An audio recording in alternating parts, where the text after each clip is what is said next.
A very good evening to you. Welcome to the West Ham Voice on Friday evening. Yep, I'm ill again. If you can hear it in my voice, I've been down with a lurgy yet again. Don't know what's going on. Over the past month, I've just keep catching these colds and God knows what. Anyway, I hope you're all doing well. I hope you're all looking forward to the Christmas festivities. Of course, we have a game coming up as well against Brighton on Saturday, which I'll do a quick preview of, probably either later tonight or Saturday morning. So look out for that. But first and foremost, we've got to offer, because I forgot to do it, and bad me, our sincere condolences to the family of Oscar Fares, who recently passed away after his brave battle against cancer. Oscar was a under-15s academy goalkeeper. He was a true hammer and a fantastic young lad. And rest in peace, Oscar. And our condolences go out to you and your family. Also, of course, our condolences go out to Hulan Lopetegui and his family for the loss of Hulan's father, who passed away at the age of 94 earlier this week. It cannot have been easy for Lopetegui to have to endure the negativity toward him whilst having to worry about the health of his father, and the strain could often be seen on his face. I guess we all assumed that the strain was just about managing a Premier League football club, but seems not. We don't. We believe he did his press conference earlier on Friday, so we believe he will be in the dugout for the game against Brighton this Saturday, and perhaps as a fan base, we can show our support and his appreciation of him by clapping as he comes out or singing his name or whatever to show that. Okay, if you're new to this channel or if you've watched this channel before but yet to become a subscriber, please do hit the subscribe button after you've seen the show. And whether you're a subscriber or not, if you appreciate the content, then please do hit that like button as well. So what are we going to focus on? Well, because the January transfer window is looming closer, there are a lot of stories that are circulating around as to who we might buy and who we might sell in the January window. Of course, the biggest story at this moment in time is whether we've got to sell Mohammed Kudus in order to generate funds to buy players coming into the club. Now, we've been told that if anyone is willing to offer around about £100 million for Kudus, then he'll be on his way. But will any club want to or afford to pay that sort of money for him in January? Well, I guess we'll know in 12 days' time when the January window opens as to whether that will happen or not. Look, I still believe Kudus will go, but I also still believe that it won't be until the summer. So if we do not sell him in January, are we going to be able to generate the money to get other players in if need be? Now, some have mentioned that we can sell the likes of on loan players such as Naifa Gerd, James Ward-Prowse, Maxwell Cornet. Yes, that's possible, but will that still be enough to generate money for players that we need? And when it comes to who we're targeting, I'm pretty much sold on the fact that we're definitely looking for a striker, but not altogether sold on whether we're looking for a midfielder, despite the number of rumours that are currently out there. But for me, perhaps it's a striker and a defender that we are probably looking at, given the current environment that we find ourselves in at the club. So apart from Kudus, who else could be leaving in the January window? Well, I've already mentioned this earlier this week, but it's looking like Guido Rodriguez will again miss out on being in the lineup or being on the bench this weekend against Brighton. And it looks almost nailed on that he could possibly be leaving in January. But will we seriously be looking to replace him in the window for another midfielder? Like I said, I'm not so sure. There are mixed messages as to what we could get for him, with some suggesting that we will only demand the signing on fee that we paid for him, around £2 million, but others suggesting that we should be able to get at least £6 to £8 million for him in this current market. There is also young Brazilian defender, Luizão, another player who we're most likely to be looking at moving on. But the understanding is there's more speculation about him going out on loan rather than being sold. I think it's good for the 22-year-old as he will gain valuable experience, first team experience elsewhere, to either come back to West Ham and try and claim a stake in the senior squad, or to be sold in the summer. The suggestion is at the moment that he'll return to Brazil, with a number of Brazilian clubs rumored to be interested in taking him back. But that's on the proviso that any club that comes in for him is going to pay his weekly wages. And I'm actually surprised when I check this out. He's currently on about £20,000 a week. Luizão has got a contract at West Ham until the summer of 2026 with an option of an another year. So let's see what happens there. And then, of course, there is the issue of what we do with Jean-Claire Todibo, with the continuous noise of Lopetegui not wanting him in the team because of his disruptive nature, but yet we seem to be stuck with now having the obligation to buy him because he's managed to trigger the number of games in order for that obligation to happen. I just wonder if West Ham might try and find a way of cutting their losses on him in January.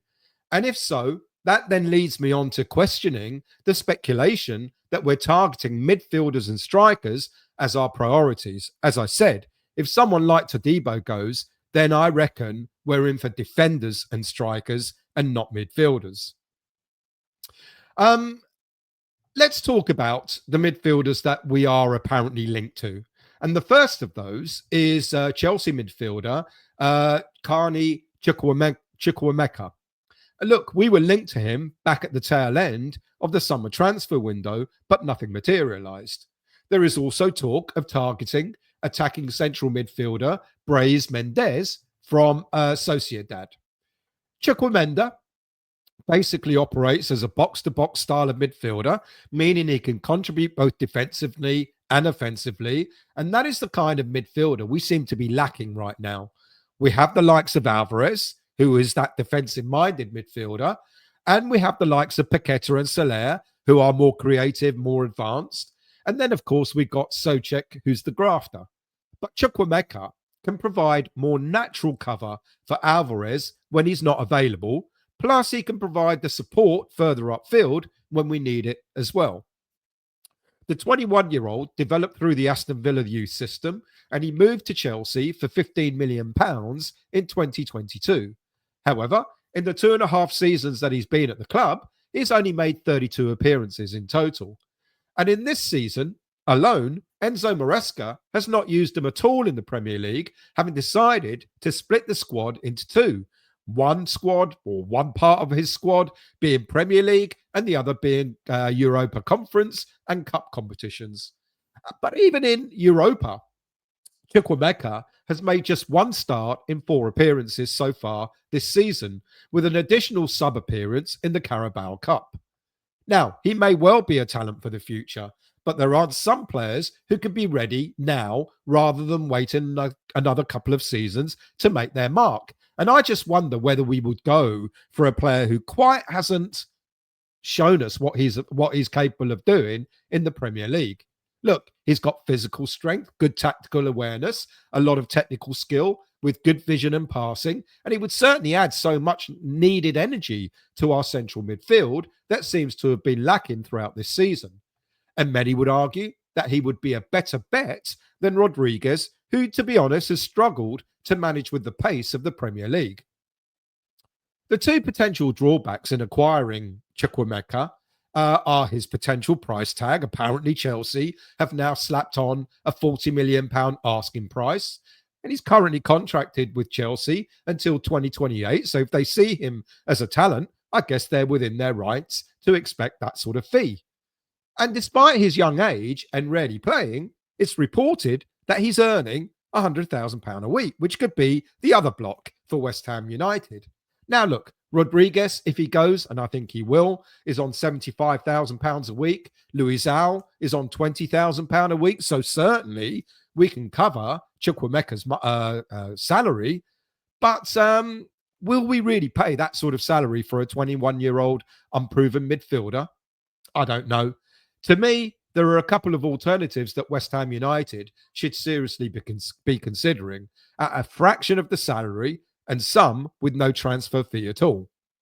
We have our own 21-year-old who's on loan at Portsmouth at the moment, Freddie Potts, who's having yet another excellent season. I'm not so sure what the loan deal is with Potts as to whether we have an option to call him back mid-season or not. But that's something we should seriously be considering if we want another midfield player that can come in and provide cover for Alvarez. Look, he's not the same box-to-box kind of midfielder that Chukwuemeka is, but nonetheless, he's doing exceptionally well for Portsmouth. And why not look at the possibility of getting him back? Of course, we've got James Ward-Prowse, who's getting very little game time at Nottingham Forest. But if we can call him back and sell Rodriguez, then wouldn't we do that? That replaces almost like for like in a way, because they're both on the same salary. James Ward-Prowse, we know, could do a job. He's Premier League proven experience. So why not? And of course, we've got another option, and that is Lewis Orford, 18 years of age, a massive talent, and he's talked about how he feels ready to make an impact in the senior team. And he was on the bench against Bournemouth. He didn't quite make it on the pitch, but he was on the bench against Bournemouth. So why not give that player an opportunity to see what he's capable of doing, rather than going out and spending that sort of money on a midfielder from another club? Excuse me. So we move on to other players, because there's another one that's been mentioned. I mentioned him a moment ago, and that's Real Sociedad's Brais Mendes. And perhaps he can be linked to the fact that we've currently got Naif Agurd out on loan at the same Spanish club. Now, look, not many of us are believing that Agurd is ever going to return to West Ham United, despite the good season that he's having over in Spain. We want around about £30 million to the money back that we paid for him back in 2022. Will we get anywhere near that sort of money? Well, we're going to want near as damn it. Agurd is contracted until 2027, and it won't be unreasonable to expect that sort of money, given that he's proven he is a very good defender. Hence, the sort of play he's got over in Spain. He's kept a number of clean sheets. He's regarded as a must-have in the lineup to Real Sociedad. Now, could he be a makeshift for having Mendes coming the other way? Sociedad value Mendes at around about £35 million. So maybe, just maybe, a swap deal with a couple of million on top could be a possibility. But again, like I've just asked, do we want to spend so much money on a central midfielder? Mendes, 27 years of age. If we spend that much amount of money on him, then in 2 or 3 years' time, he's going to be worth an awful lot less. Shouldn't we be spending, maybe, if you compare Chukwuemeka to Mendes, you might argue, we might have a better deal in Chukwuemeka, sorry. Mendes joined Real Sociedad 2 years ago from Celta Vigo for a fee of around £11 million. In 166 appearances for Celta Vigo, he scored 22 goals with 18 assists. He's already made that up at Sociedad. In 112 appearances, he's scored 22 goals again with 20 assists. He's a playmaker who can play deeper or more attacking if need be. He's a model professional with hardly any time off due to injuries, and he certainly could add more flair in midfield. But I keep asking myself, is that what we really need right now? We've already got Paquetá and Soler providing the flair, and as I've mentioned, I think we need some more steel in midfield right now. So I'm not so sure we will spend the asking price. But like I said, a swap deal with Agurd, let's see what happens. But there is another area that we do need to invest, and that is indeed up front. And we've had a number of strikers linked to West Ham United over the past few weeks. I already mentioned Botafogo's Igor Jesus the other day, and we will see whether West Ham will have the nerve to enter a bidding war for the young Brazilian striker, who the owner of Botafogo values at around 30 million euros. But would the money we make from player sales generate enough for us to bid for him? I guess without the Kudus deal, I suspect not. So that means we would have to enter the loan market. And as I've mentioned a number of times before, we're only able to loan 4 players at any one time in the season and only have 2 registered players at the club at the same time. Now, I've checked this and double checked this, and I've been told I'm wrong. I've looked up the FA rule book, and trust me, it's a big rule book. Not the FA rule book, the Premier League rule book. And I am correct. A Premier League club, can sign up to 4 players on loan throughout the season. But at the same time, only 2 can be registered to play. I don't know. So that means, therefore, that we're going to have to do something about either Todibo or Soler, who are our current loan signings at West Ham. And my gut says that if Todibo is not fitting in with this current environment, then maybe he's the one to leave in order for us to bring in another loan signing, probably a striker. And this is where potentially we may have a move for Brighton. We may move for Brighton striker Evan Ferguson. Look, with Antonio out for the rest of the season and beyond, and us relying on a faltering Danny Ings and a supposedly unhappy Nicholas Fulkrug, the need to bring another striker in seems pretty much more urgent than ever before. Brighton value, surprisingly, Ferguson at something like £60 million. And from their history of player sales, they're unlikely to let him go for much less than that. West Ham will not be able to bid that sort of money in the January window, unless, of course, we sell Kudus. But perhaps a loan to buy deal might favour both clubs this coming January. Now, moving Todibo on will allow West Ham to make that approach because that will free up a loan space in the squad.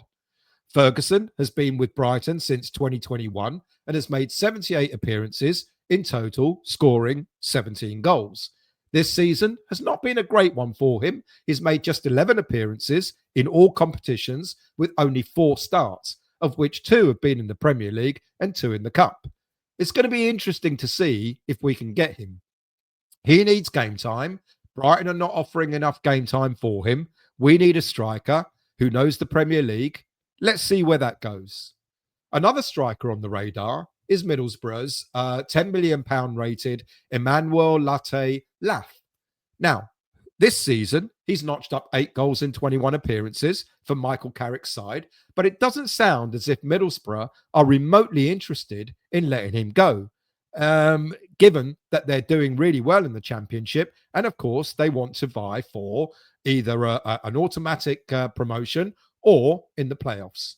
However, if we were to target him, he'll be well within our price range without having to sell a big name to perhaps generate funds for him. But there is, of course, yet another option that we ought to investigate, and that is to see if we can get Callum Marshall back at the club from his loan spell at Huddersfield.